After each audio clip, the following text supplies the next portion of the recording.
The world economy will double in the next 20 years at a growth rate of 3% or thereabouts, just a bit more. It will double in 20 years. That 20 years is a period where we have to cut emissions by something like 30%. Cut, absolutely. So will that new economy look anything like the old one that we're adding in the next 20 years? If it does, we're not going to cut emissions overall by 30%, are we? So I've spoken about the momentum. It's real. It's not tokenism. It's not going to go away, but it really has to accelerate. These next 20 years are absolutely decisive, arguably the most important 20 years in the history of the world.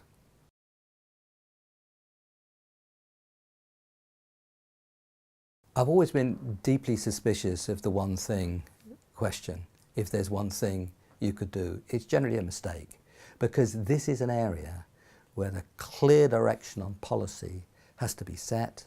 We have to understand where the energy system is going to go in terms of its makeup of different kinds, in terms of its management, in terms of its relationship with cities, in terms of its relationship with transport. So we have to have a clear sense of direction, moving strongly towards the low carbon economy. We have to have a clear picture of what kinds of structures we're going to have. That means how our cities work, how the public transport works. It means how energy systems managed. It means how energy efficiency is organized. These are very powerful elements of the story. And then we have to look at the policies that are going to deliver that.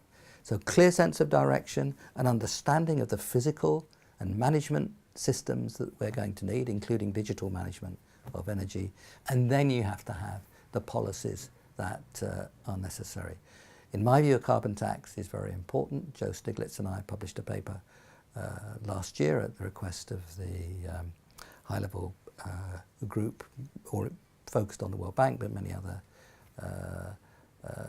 parts of industry as well, on carbon pricing, where we argue that the carbon price should be $40 to $80 a tonne of CO2 by 2020 and $50 to $100 a tonne CO2 by 2030, coupled with other policies if we're to meet the Paris Agreement.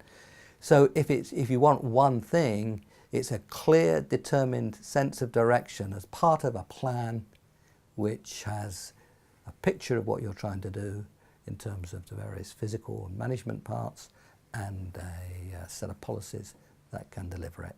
And in that plan, investing quite a lot in technical progress, R&D, innovation is going to be important too. So beware of the one thing merchants.